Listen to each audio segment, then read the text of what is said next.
Bom dia, amados. É bom ver os irmãos. Esse período de férias, né? Alguns viajam, outros voltam e a gente vai reencontrando, vai vendo nesse ano que está se iniciando, o ano de 2023. Então é uma alegria ver os irmãos nessa manhã. A graça e a paz do nosso Senhor sobre as nossas vidas, que possamos ser abençoados nesta manhã, pois estamos aqui com o desejo de louvarmos e engrandecermos o nome do nosso Deus. Esse é o objetivo principal. Estamos em obediência ao nosso Deus, prestamos culto a Ele, mas também para sermos edificados, sermos alimentados com a palavra do Senhor. Amém, meus irmãos? E nós vamos então estudar hoje o Salmo 119, exposição exaustiva, verso por verso. É isso? Pode ser? A gente vai longe? Vai longe, vamos até a noite então hoje. Só a leitura do Salmo já toma esse tempo, piadinha batida de pastor, né? O pessoal tá lá, festa de aniversário, todo mundo reunido, fome, comida na mesa, e aí o pastor, meus irmãos, vamos ter um breve devocional aqui no Salmo 119. E é assim porque o Salmo 119, meus irmãos, é o maior salmo da Bíblia, é o maior capítulo da Escritura. E ele é belíssimo, este salmo. Às vezes, nas brincadeiras, a gente perde o foco do que realmente representa este texto da Sagrada Escritura. Este salmo ele é belíssimo, pois a sua composição é uma obra de arte. Este salmo é uma obra de arte. No hebraico, ele é um salmo acróstico, composto de 22 estrofes, uma para cada letra do alfabeto hebraico. E cada estrofe, ela tem precisamente 8 versos. E cada um destes versos começa pela mesma letra hebraica de cada estrofe. Então é bonita a simetria, o texto hebraico ali, você vê cada estrofe com os seus 8 versos começando pela mesma letra, representada nas 22 estrofes deste salmo. O povo judeu utilizava esta forma poética da escrita, dentre outras questões, para facilitar também a memorização do texto bíblico. Então, este texto ele tinha a função de conduzir o povo a um amor maior pela lei do Senhor, um amor maior pela palavra de Deus. E nós podemos perceber ao longo deste salmo 8 termos diferentes para se referir à palavra de Deus como sinônimos. Termos que se repetem ao longo do salmo, como lei, testemunhos, preceitos, decretos, mandamentos, juízos, palavra e promessa. Todos estes termos se referindo às Sagradas Escrituras. Portanto, o salmista que escreveu este salmo, divinamente inspirado, e não se sabe ao certo quem é o autor, muitos acreditam a autoria a Davi, mas nós não temos como precisar. O salmista apresenta neste salmo o seu reconhecimento da supremacia da palavra de Deus e apresenta todo o seu amor pela palavra, a sua total necessidade da palavra. E é muito interessante porque cada porção deste salmo retrata aspectos da jornada de vida do salmista. Diferentes aspectos da vida, angústias, medos, alegrias, desejos, dificuldades, a jornada da vida do salmista, e ele expressa esses sentimentos todos, mas ao mesmo tempo ele reconhece que em todo o tempo Deus é o seu socorro, Deus está presente. Deus o socorre, Deus é o seu amparo, por isso ele volta vez após vez para a palavra de Deus.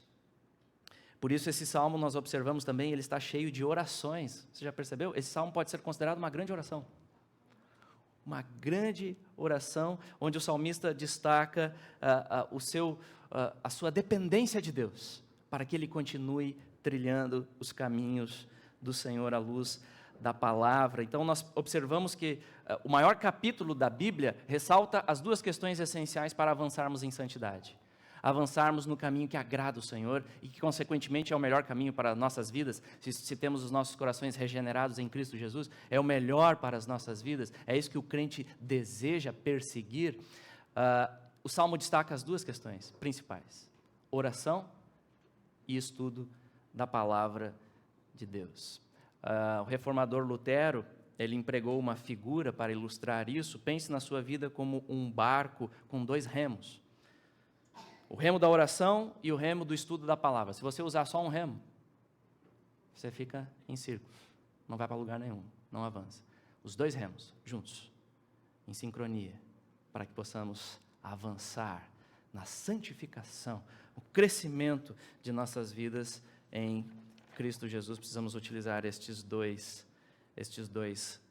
remos. Então, é assim que Deus nos santifica, meus irmãos, pela palavra e por nossa comunhão com Ele. Este é o nosso tema hoje. Nós queremos aprender com o salmista algumas atitudes importantes para avançarmos o nosso processo de santificação, algumas atitudes para nós perseguirmos a nossa felicidade / santidade, porque nós perseguimos santidade, nós perseguimos os caminhos de Deus. A consequência é a felicidade, porque é o melhor para os seus filhos, é perseguir por este caminho. Então, algumas atitudes que nós aprendemos aqui com este salmista, que nós podemos lembrar ao longo do ano também, algo que deve ser constante em nossas vidas. Nós sabemos que a santificação é uma obra que Deus opera em nós. Deus é o santificador. Como nós aprendemos lá no final da carta de Paulo aos Tessalonicenses, quando ele ora pela igreja, que Deus vos santifique em tudo. Então, Paulo reconhece que a santificação pertence ao Senhor, porém, este processo não exclui a nossa responsabilidade de perseguirmos este caminho, não na nossa força, na dependência da graça de Deus em Cristo Jesus, nosso Salvador. Então, vamos ler novamente esta estrofe, precisamente 8 versos de uma estrofe deste salmo, a partir do versículo 9 a 16, escute com atenção a palavra do nosso Deus, que diz assim: de que maneira poderá o jovem guardar puro o seu caminho, observando-o segundo a tua palavra? De todo o coração te busquei, não me deixes fugir aos teus mandamentos. Guardo no coração as tuas palavras, para não pecar contra ti. Bendito és tu, Senhor, ensina-me os teus preceitos. Com os lábios tenho narrado todos os juízos da tua boca, mais me regozijo com o caminho dos teus testemunhos do que com todas as riquezas. Meditarei nos teus preceitos e as tuas veredas terei respeito. Terei prazer nos teus decretos, não me esquecerei da tua palavra. Até aqui a leitura da palavra do nosso Deus. Vamos orar mais uma vez ao nosso Senhor.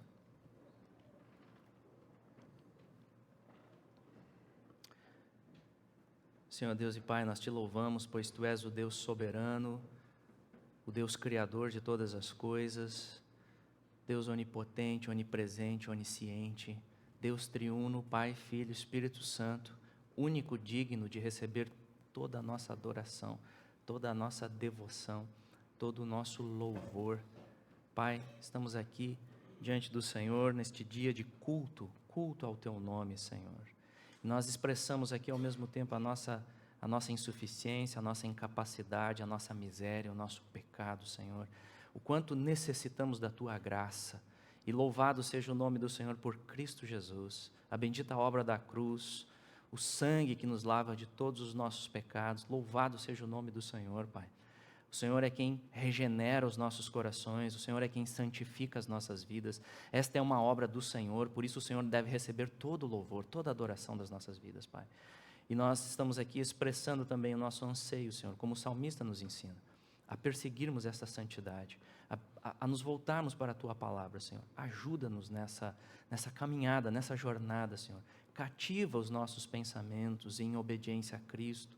Faz a obra que só o Senhor pode fazer. Usa, Senhor, mais uma vez a exposição da Tua palavra, santifica as nossas vidas pela Tua verdade, pela Tua palavra. Esse é o nosso pedido e a nossa gratidão, em nome de Cristo. Amém.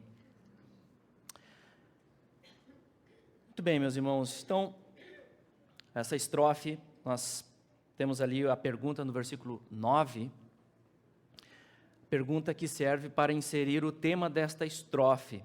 os versos seguintes, depois do verso 9, são o desenvolvimento desta resposta. Qual é a pergunta?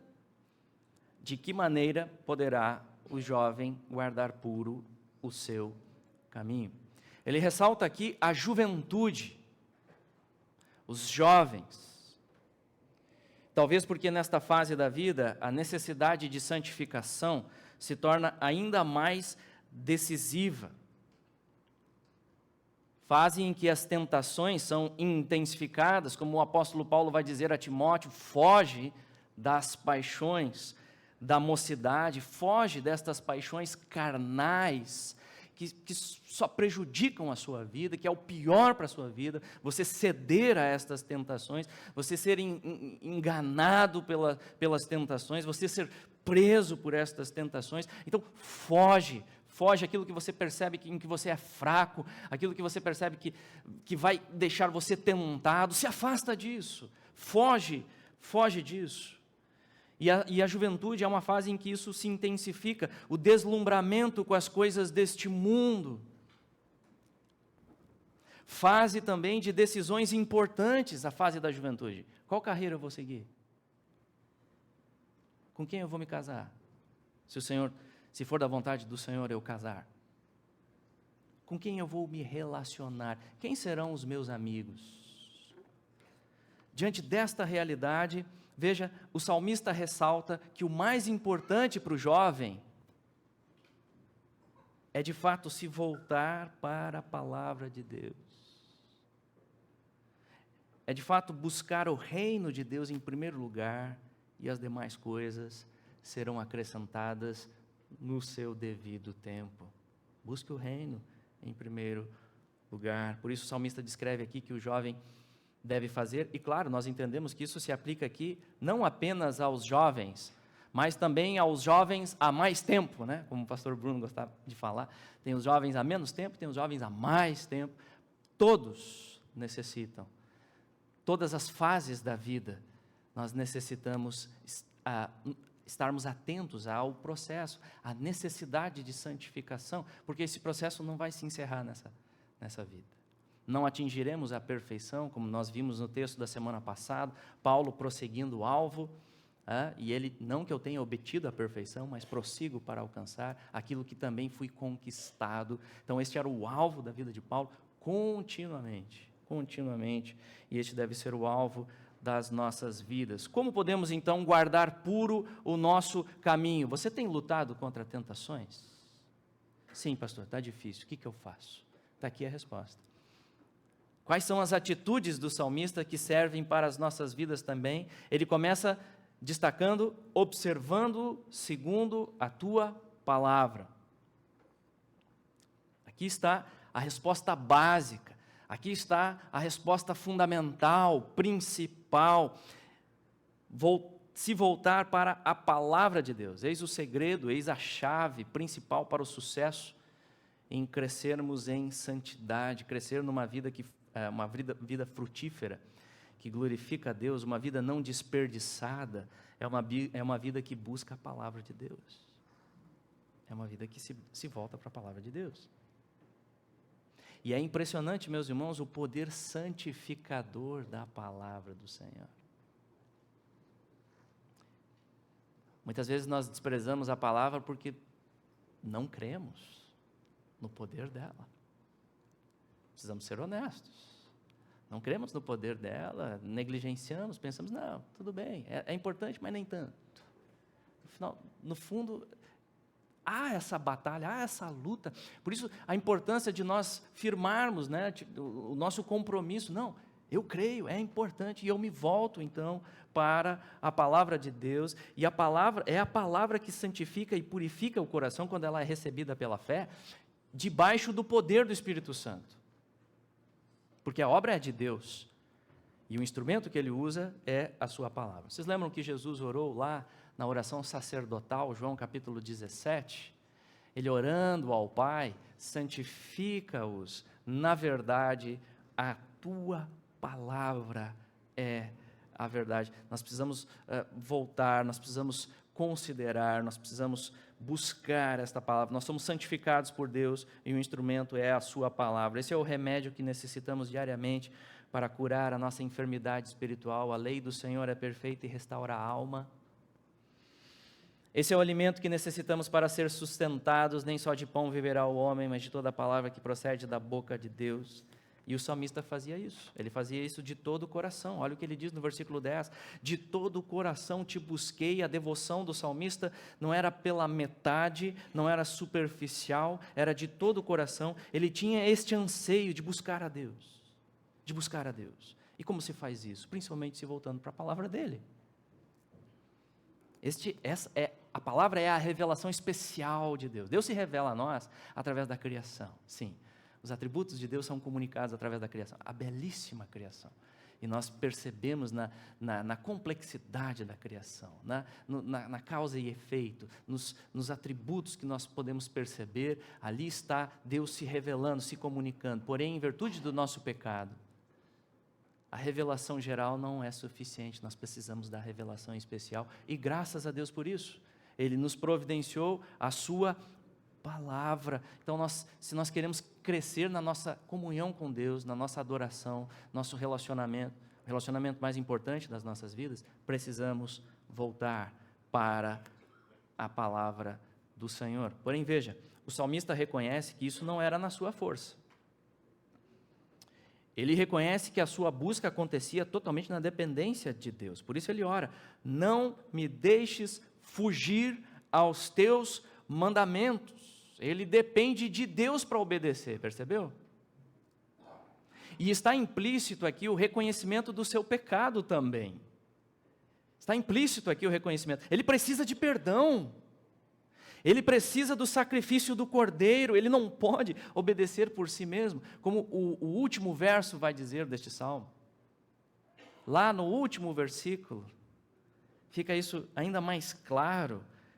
Versículo 176, quando ele diz: ando errante como ovelha desgarrada, procura o teu servo.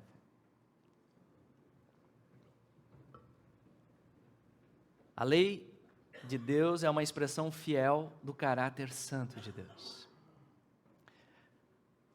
E como sabemos à luz da Escritura, você e eu, junto com o salmista, somos transgressores desta lei, somos transgressores dos mandamentos. Nós merecemos a condenação por nossos pecados. Transgredimos a lei, somos ovelhas errantes. Porém, Deus, que é rico em misericórdia, providenciou a solução para isso.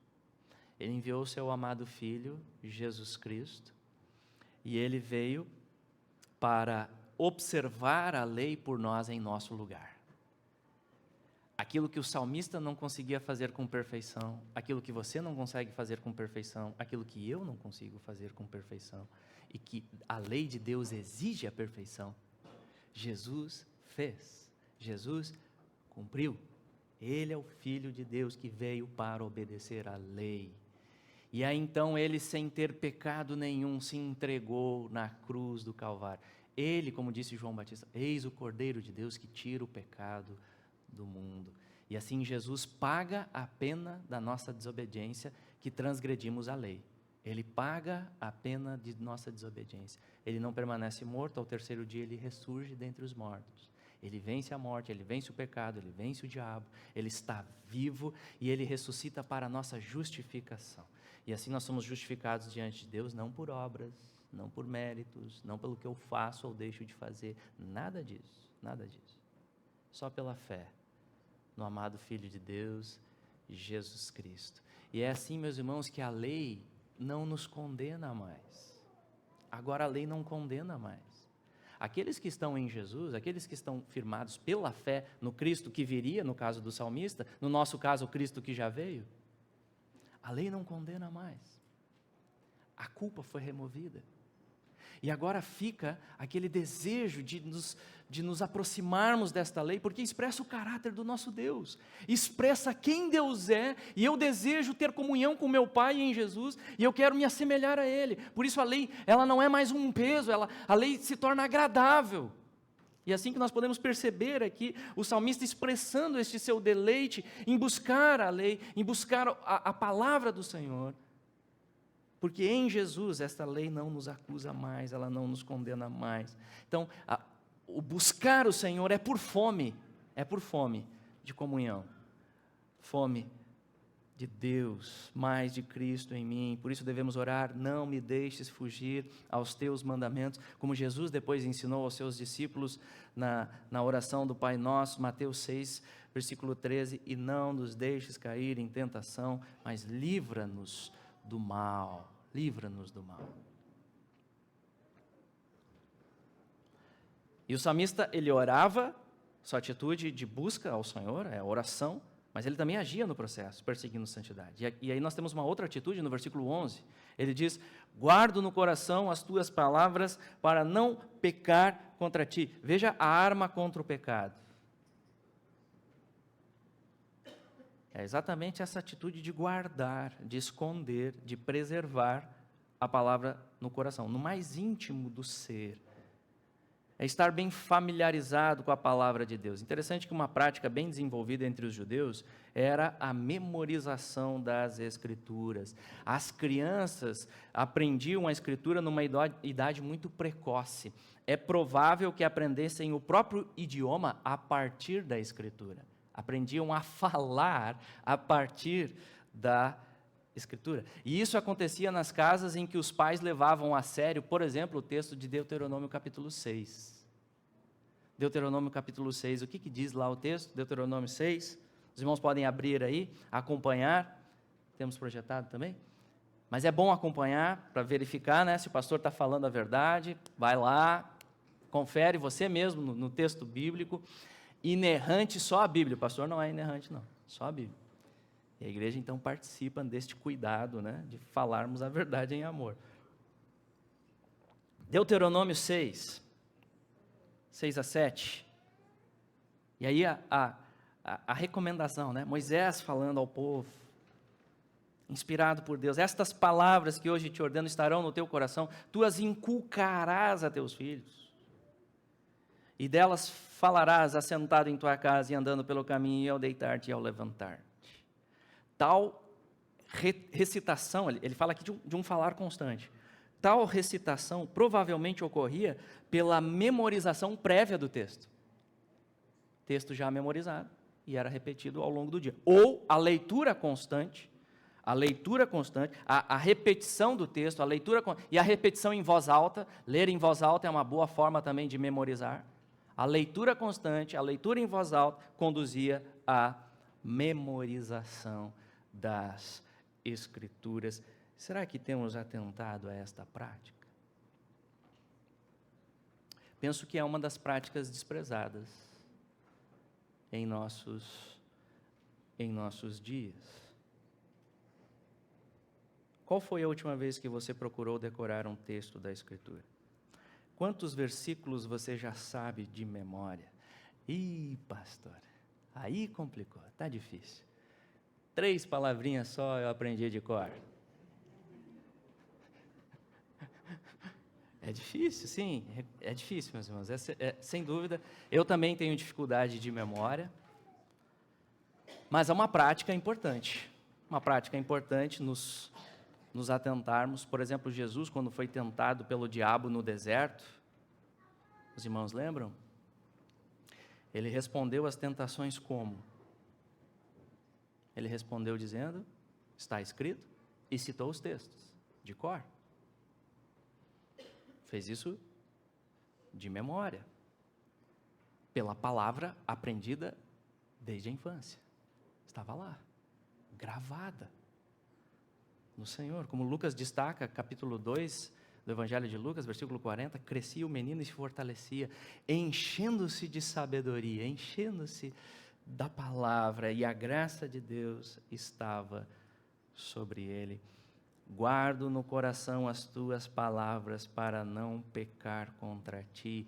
E isso não envolve só memorizar, mas a palavra lida, a palavra entendida pela graça de Deus e a palavra praticada também.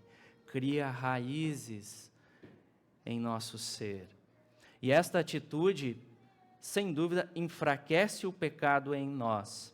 A cobiça em nosso coração é mortificada, pois pense, onde começam as nossas tentações? Onde elas começam? No pensamento. No pensamento. Como diz Tiago, cada um é tentado por sua própria cobiça. Então a batalha é espiritual, mas ela começa na mente. Ela começa na mente. Como disse também o reformador Lutero, não podemos impedir que os pássaros voem sobre as nossas cabeças, mas podemos impedir que eles façam ninho sobre elas. Assim também não podemos nos livrar de sermos tentados, mas podemos lutar para não cairmos em tentações.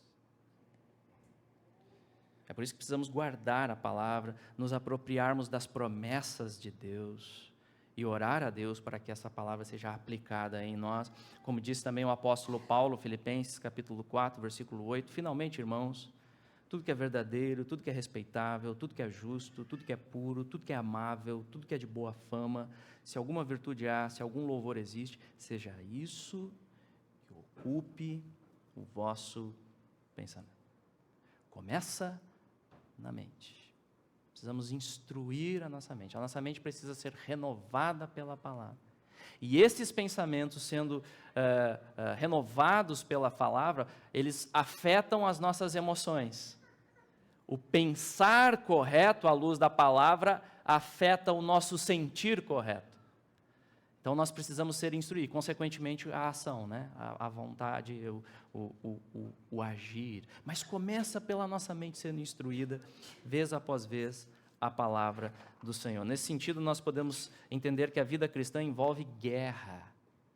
Envolve batalha, primariamente contra nós mesmos, contra a nossa carne pecaminosa, e também contra o pecado no mundo, nesse mundo caído, e nós vivemos um tempo difícil, nós vivemos um tempo em que cada vez mais os valores da palavra de Deus são relativizados, e a rebelião se torna aberta, sem preocupação nenhuma, é uma rebelião já aberta contra os valores da palavra de Deus. Isso se reflete na política, isso se reflete no nosso cotidiano. Então nós vivemos dias difíceis. Então essa instrução que nós temos aqui, ela se torna ainda mais cara, ainda mais preciosa. É para cá que devemos nos voltar. E alimentar os nossos pensamentos, porque essas coisas, elas estão presentes. A santificação envolve esta guerra. O pastor John Piper, em seu livro Lutando contra a Incredulidade, ele ressalta aspectos desta luta e como nós devemos combater a nossa incredulidade, que é a mãe de todos os pecados, é a raiz de todos os pecados. No final das contas, é não confiar na bondade e no amor de Deus em todo o processo. É desconfiar. E aí, então, sermos tomados por todos os conflitos. E eu destaquei um trecho do livro que ele diz o seguinte: o pecado tem poder por causa das promessas que faz a nós. Ele fala assim: se você mentir na sua declaração de imposto de renda, você terá dinheiro extra para conseguir aquilo que lhe fará mais feliz. Se você olhar esta pornografia, você terá uma onda de prazer que é melhor do que as alegrias de uma consciência limpa. Se você comer estes biscoitos quando ninguém estiver olhando, isso amenizará o seu senso de remorso e ajudará a lidar com a situação melhor do que qualquer outra coisa agora. Ninguém peca por obrigação. Nós pecamos porque acreditamos nas promessas enganosas que o pecado faz. A Bíblia adverte que nenhum de vós seja endurecido pelo engano do pecado, Hebreus 3:13. As promessas do pecado são mentiras, então ceder ao pecado só piora as coisas. No final das contas, é ilusão. Tem um prazer momentâneo, tem algo efêmero ali, mas depois é pior, é bem pior, muito pior. Lutar contra a incredulidade pela fé na graça futura significa que combatemos fogo contra fogo. Nós lançamos as promessas de Deus contra as promessas do pecado. Nós nos agarramos a uma grande promessa que Deus fez sobre o nosso futuro bendito em Cristo e dizemos a um pecado em particular: faça igual. Dessa forma fazemos o que Paulo diz em Romanos 8:13: se pelo Espírito mortificardes os feitos do corpo. Fazer isso pelo Espírito significa que confiamos no poder do Espírito Santo. E então manejamos a espada do Espírito, que é a palavra de Deus, Efésios 6,17. A palavra de Deus é em seu âmago o Evangelho. E então tudo o que Deus falou na sua palavra é revelado. O Evangelho da morte e ressurreição de Cristo não é apenas o núcleo, mas o fundamento de todas as promessas de Deus. Nós combatemos o pecado em nós, ao nos apropriarmos do Evangelho a cada dia, pregando o Evangelho para si mesmo, guardando este bendito Evangelho no coração, se apropriando das promessas de Deus. Por exemplo, o que diz Romanos capítulo 8, versículo 32. Não está projetado aqui, mas você pode acompanhar aí, Romanos 8, 32.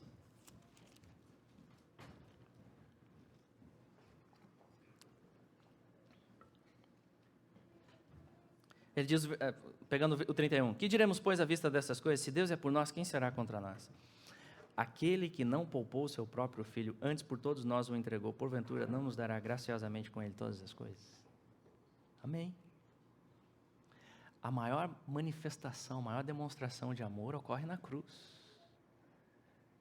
Ocorre na cruz. Deus providenciou tudo o que precisamos para uma vida plena, para uma vida de regozijo, para uma vida de sentido, para uma vida de significado, para uma vida que vale a pena ser vivida, apesar das dificuldades aqui, apesar das nossas dúvidas, apesar dos nossos conflitos, apesar de às vezes parecer que está tudo perdido, é caos, nos agarramos à promessa dele. Ele já providenciou. Não nos providenciará o que nós precisamos para prosseguirmos no processo de santidade? Percebe a importância de você se apropriar das promessas? E quando vem aquela batalha, vem aquela confusão, pega a promessa, faz ela calar no coração. E eu estou pregando aqui para mim mesmo, porque é fácil falar, difícil fazer. Mas é um princípio que nós devemos ter em mente, sempre lembrando, muitas vezes nós não nos voltamos porque nós não confiamos. Nós não confiamos que a palavra realmente é o que eu preciso, é o que eu mais preciso. Precisamos lembrar e refutar essa mentira e voltar para a verdade. O caminho da obediência é um caminho muito mais feliz para o crente. Por isso a palavra deve ser guardada no coração. Avançando, versículo 12, bendito és tu, Senhor, ensina-me os teus preceitos. Olha a dependência do salmista para aprender a verdade somente pela graça de Deus. Ele reconhece que o aprendizado é possível somente quando o próprio Deus é o mestre. E isso acontece através do Espírito Santo. Se Deus não iluminar a nossa mente, jamais entenderemos a palavra corretamente. E isso não é uma questão meramente intelectual. Não é porque é difícil intelectualmente entender a palavra. O problema é o pecado. É a cegueira espiritual. Nós não reconhecemos a verdade que está ali se Deus não iluminar a nossa mente. Por isso que o salmista diz no versículo 18, inclusive, desvenda os meus olhos, para que eu possa contemplar as maravilhas da tua lei, para que eu possa finalmente enxergar o que é a palavra, quem eu sou, pecador, perverso, o quanto eu preciso de Jesus e a providência bendita que o Senhor providenciou. Então, que os nossos olhos sejam desvendados para contemplar a glória do Evangelho, contemplar a face de Cristo revelado nas Escrituras Sagradas. Essa era uma oração que se repetia, a hora que ele diz no versículo 33, era uma constante do salmista, você vai ver que se repete muitas vezes. Versículo 33, Salmo 119, ensina-me, Senhor, o caminho dos teus decretos e o seguirei até o fim.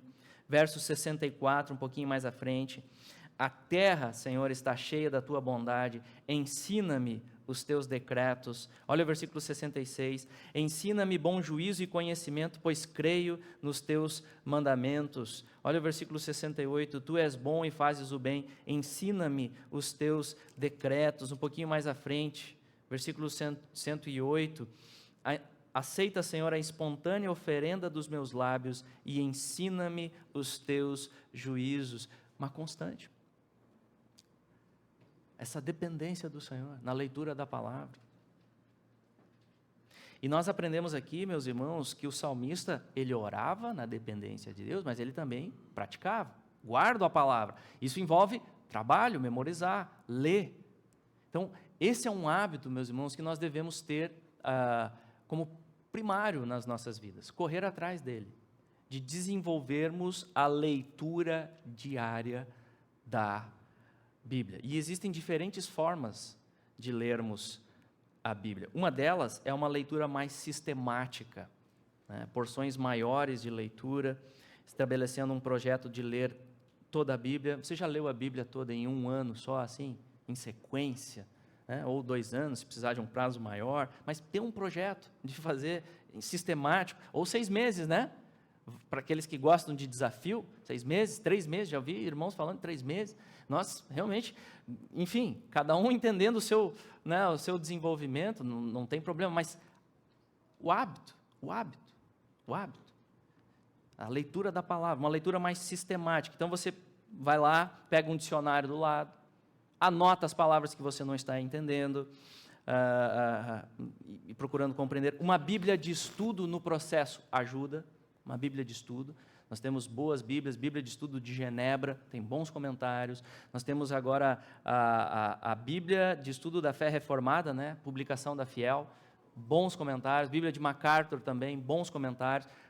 Lembrando, os comentários não são inerrantes, só a Bíblia, mas procurando Bíblias que têm realmente esse cuidado em interpretar corretamente a Bíblia, elas nos ajudam. Ajuda a gente a não viajar tanto na interpretação do texto, dar uma acompanhada ali, ver se realmente é mais ou menos isso que eu estou pensando. Então, Bíblia de estudo nos ajuda. Nessa leitura também, é normal, podem surgir dúvidas no entendimento dos textos. Anota as dúvidas. Quem sabe quando você ler novamente a Escritura, quando chegar de novo naquela porção, você já vai ter entendido, já vai ter sanado aquelas dúvidas. Ou então pergunta para irmãos mais maduros na fé, recorre também aos pastores que foram colocados na igreja com esta função de ensino. E essa leitura mais sistemática, ela é boa para familiarizar, para nos deixar mais familiarizados com o conteúdo de toda a Escritura. Lendo a Bíblia como a grande história da redenção, tendo Cristo no centro, como nós temos enfatizado nas últimas pregações. E uma dica aqui, se você pretende começar uma leitura anual da Bíblia, uma boa forma também é começar envolvendo outras pessoas, buscar irmãos, familiares, o esposo com a esposa, um ajudando o outro a cumprir a leitura do dia, isso facilita, um vai encorajando o outro, um comentando com o outro também sobre o que aprendeu com a passagem lida. Então, envolver outros ajuda no exercício da perseverança. Outra atitude do salmista, meus irmãos, versículo 13, com os lábios tenho narrado todos os juízos da tua boca. E perceba, parece haver uma sequência aqui. Como consequência, depois de buscar a Deus de todo o coração, tendo a mente e o coração preenchidos pela palavra, sendo ensinado pelo Senhor, o salmista agora fala da palavra, o coração dele está transbordando da palavra. Como disse o Senhor Jesus lá em Mateus capítulo 12, versículo 34, porque a boca fala do que está cheio o coração. Quais são as palavras que têm mais saído de seus lábios? Você tem se destacado por alguém que fala palavras de edificação, ou seus lábios são mais versados em murmurações, difamações, falar da vida alheia? Todos, meus irmãos, temos dificuldade com a língua. Tiago diz, a língua é fogo, é mundo de iniquidade. E nós não cremos na errada doutrina da confissão positiva, de que as nossas palavras têm poder para criar realidades. Não cremos nisso. Somente a palavra de Deus tem poder para isso. Porém, sabemos que o que falamos tem consequência. Tem consequência. As nossas palavras impensadas machucam pessoas, estabelecem divisões. Por outro lado, palavras edificantes consolam, ensinam, encorajam. Por isso, se você está lutando contra os pecados da fala, como eu também luto, ouçamos o conselho do salmista: com os lábios tenho narrado todos os juízos da tua boca. Encha o coração da palavra e fale mais da palavra. Fale mais sobre o que Deus tem feito. Narre aos outros o que Deus tem feito em sua vida e vai sobrar menos tempo para falar da vida dos outros. O salmista falava destas palavras que procediam da boca de Deus. E ele fala, pois tinha o seu deleite neste caminho. Veja, versículo 14, mais me regozijo com o caminho dos teus testemunhos do que com todas as riquezas. Será que nós podemos dizer isso, meus irmãos? Conta bancária, investimentos, nada errado. Não, o problema não é no dinheiro, né? Não é errado. Não é errado ter condições. Deus abençoa, glória a Deus, louvado seja o nome do Senhor. O problema é botar o coração nisso. O problema é viver em função disso. O problema é depender, o meu ânimo, a minha alegria depende disso, depende da minha conta bancária. Aí é sinal amarelo, aí é perigo. Aí é perigo.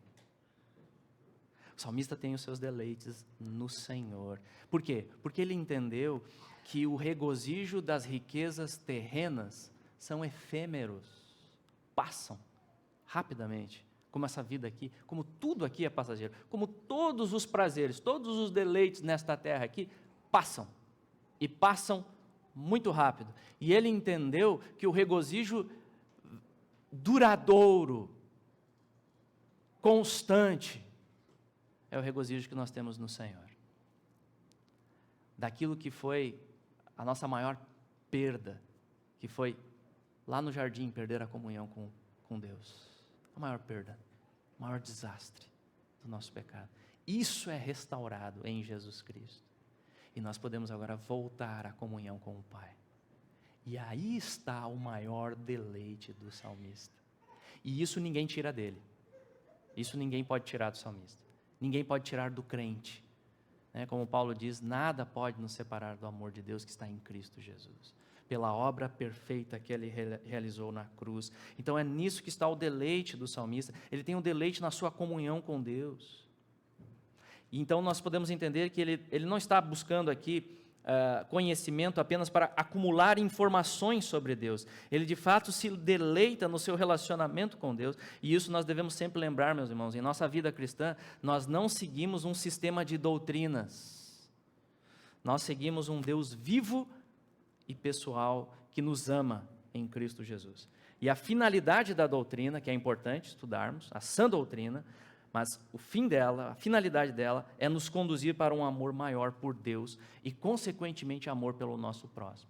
Se a nossa teologia, se o nosso estudo não está nos conduzindo nisso, há uma humildade maior, há um trato melhor com as pessoas, um trato mais humilde, uma empatia, um amor maior pelos outros, algo está errado com o nosso estudo. Precisamos voltar para o Senhor, colocar em oração, buscar, lembrar que nós perseguimos tudo isso por amor a Ele, em primeiro lugar, por amor ao nosso Deus. É assim que a doutrina deve nos conduzir. Lembrando que, meus irmãos, estamos falando aqui de relacionamento, não religiosidade.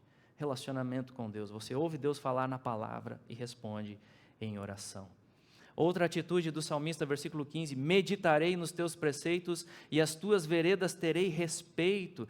Veja, o salmista fala também de meditação, ou seja, ele não apenas era dado a ler a palavra, mas meditar na palavra, e essa também era uma atitude constante dele. Se repete. Olha o que diz o versículo 27. Faze-me atinar com o caminho dos teus preceitos e meditarei nas tuas maravilhas. Versículo 48.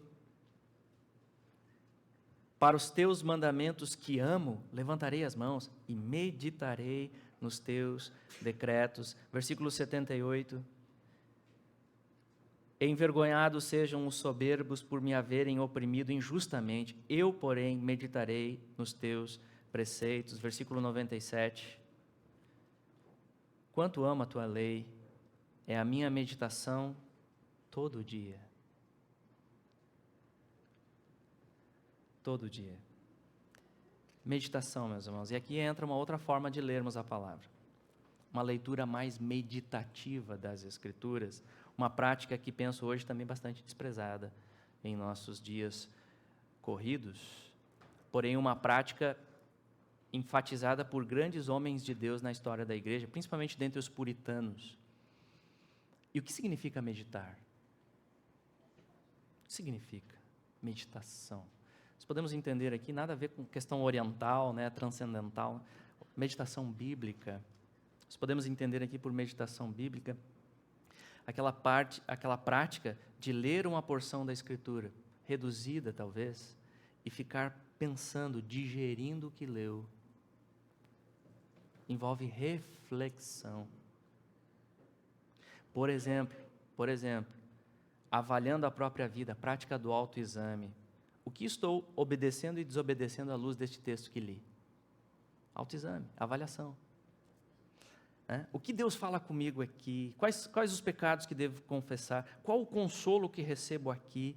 E desta forma, a meditação, a nossa meditação conduz, ela nos dá rumo para as nossas orações.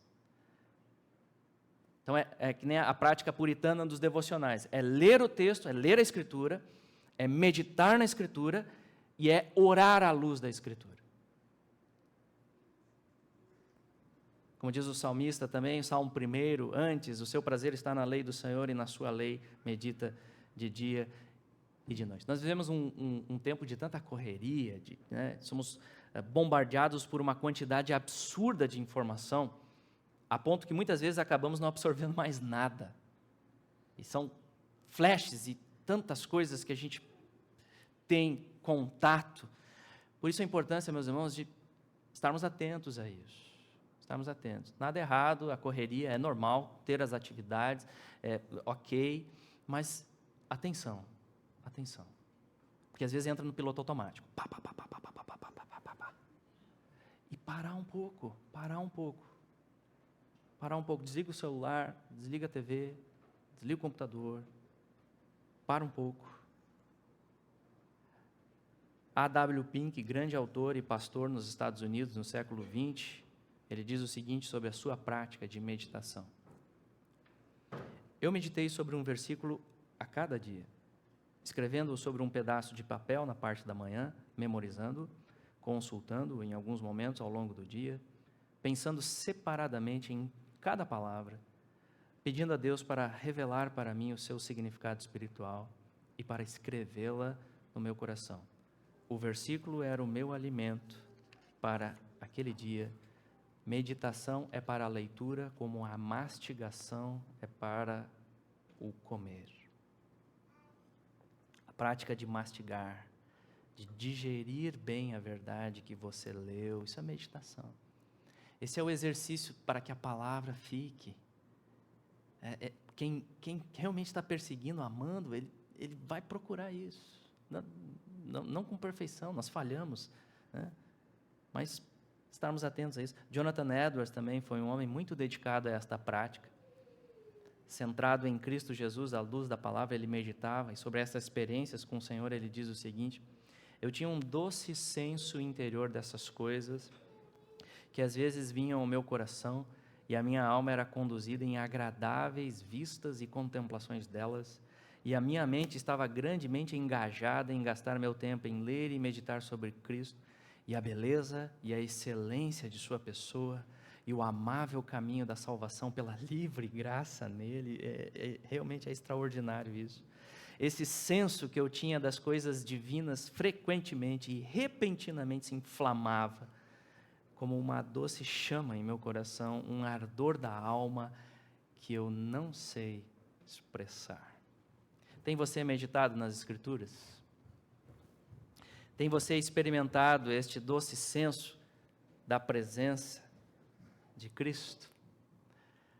Essa é uma prática importante, meus irmãos, na correria dos nossos dias, lembrarmos, meditarmos, que Deus nos ajude a nos voltarmos para a sua palavra, considerando realmente as porções, os versos, nessa comunhão, nesse meditar nas coisas do Senhor, nas doutrinas maravilhosas que contém na Escritura Sagrada. E assim o salmista finaliza, versículo 16, essa estrofe, terei prazer nos seus decretos e não me esquecerei da tua palavra. Ele estabelece essa resolução de não se esquecer da palavra, e isso somente pela graça de Deus.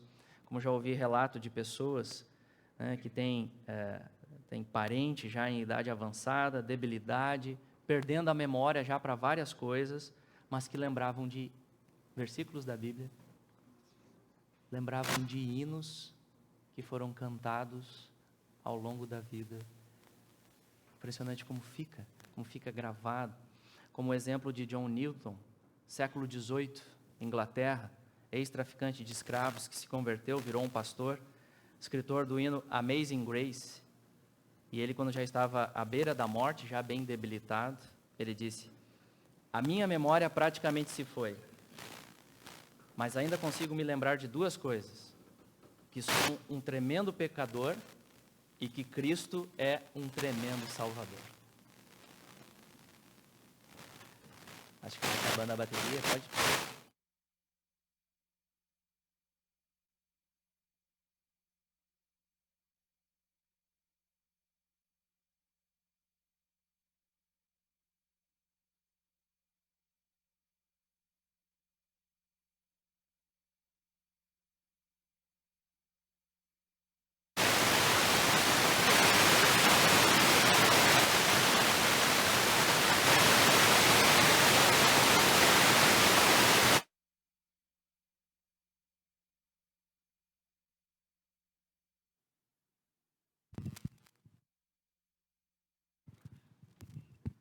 Acontece. Então, essa frase de Newton, né? Ele já esquecendo de muitas coisas, a minha memória praticamente se foi, mas ainda consigo me lembrar de duas coisas: que sou um tremendo pecador e que Cristo é um tremendo Salvador. Com certeza, nós somos sustentados pela graça de Deus. É Deus que sustenta os seus.